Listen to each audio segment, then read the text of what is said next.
Here closer to home, we're taking a live look at Monument Valley just north of the Utah-Arizona border. Do you see that? That is a postcard. Stunning blue skies on our Wednesday. But if there's one thing we constantly hear is the weather changes every 15 minutes in Utah, Lana, so we got to soak it in while we can today. We can, but it hasn't changed in the last 2 days, Sarah, and we've been okay with that, right? Some gorgeous conditions, but what you saw on that Monument Valley camera was some cloud cover, an indicator that moisture is starting to move into our most southern points of the state. As we look at that live view from Bryce Canyon, clear skies out there, but we are going to see some more cloud cover taking over. Clear in the north from Tooele as you look towards the Great Salt Lake, and lots of sunshine. Our southwest flow delivering average temperatures today, something we haven't seen since the start of the work week. 72 in Salt Lake, 69 is our average, so slightly above it. 87 in St. George, a nice mix of 70s and 80s throughout central Utah.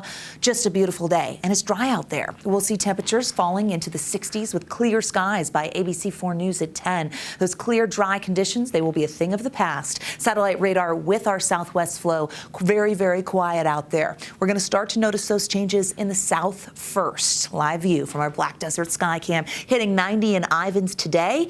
That will change. These blue skies that you see will be a bit clouded over as we roll into tomorrow. Look at our St. George precipitation potential. It spikes with scattered thunderstorms on the docket for your Thursday, Friday, and heading into the weekend in southern Utah. Here's why. Our upper level futurecast shows that warming trend underway. We're watching this upper level low off the Pacific Northwest. We put this into motion and we grab some tropical moisture, deep tropical moisture from what is now Tropical Storm Priscilla.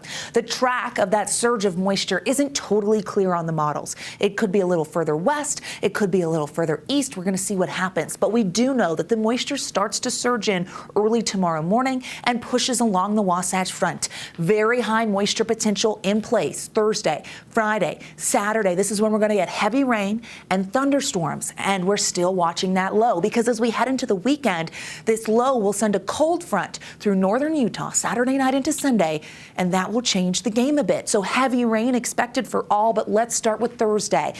Dark green, marginal risk. That is an elevated excessive rainfall threat in Utah County, northeastern Utah, and then look at the slight risk in Iron and Washington counties with a 15% chance of a flash flood within 25 miles of that yellow. Heavy rain on the way.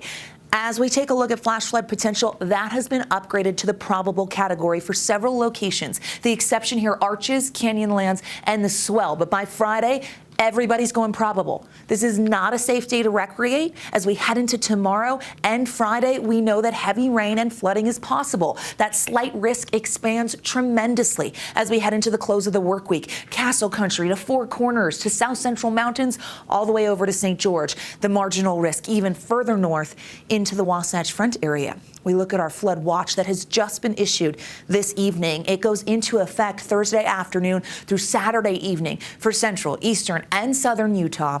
We know slot canyons won't be safe. Debris could flow over burn scars, and excessive rainfall is going to cause a problem. Be on your toes for the next several days. The rainfall forecast for the next 3 days puts upwards of an inch in southern Utah. There could be areas that get closer to 2. Heavy rain on the way. Long-range futurecast shows cloud cover and some storms popping up by 6 a.m. We watch that moisture surge by the afternoon into central Utah. Look at this. In south central Utah, it's going to be very busy with alerts popping up. That goes to the Wasatch back. We start to fill in. We get nocturnal storms and wet weather Thursday night into Friday. That includes along the Wasatch Front. Heavier precip along the I-15 corridor Friday morning. A lot of moisture on the eastern side of the state staying active in the south for Friday. And then we have moisture in place rolling into Saturday. Now we get that cold front Saturday night into Sunday, and that could be a valley rain mountain snow setup. We're going to watch those snow levels. Right now it looks like they get down to 8,000 feet. Could go a little lower. Won't rule out 7,500 feet. We'll see what happens for the Wasatch back. Wet weather potential climbs were a bit delayed compared to the south, but we see Friday, Saturday, and Sunday with the chance of storms along the Wasatch Front. Forewarning you now. 70s and 80s. Southwest flow bringing in the warmth, active skies in the southern half of the state. Let's look at the 7-day. Walk you through those scattered storms that begin tomorrow in the south. Really strong, heavy rain Friday, Saturday with temperatures dropping, isolated storms Sunday in southern Utah, drier next week. Here's the Wasatch Front. Slight chance tomorrow, southwesterly flow bringing us into the 80s possibly. Scattered storms Friday. Saturday. We get cold with that front moving into Sunday. Daytime highs only get into the 50s. We start off the work week quiet, but it looks like another system could impact us Tuesday into Wednesday. A lot happening in the weather world, so I hope that you've enjoyed the Sunshine Wednesday. Was a gift because I knew things were going to change. And that was so kind of you. We will accept that.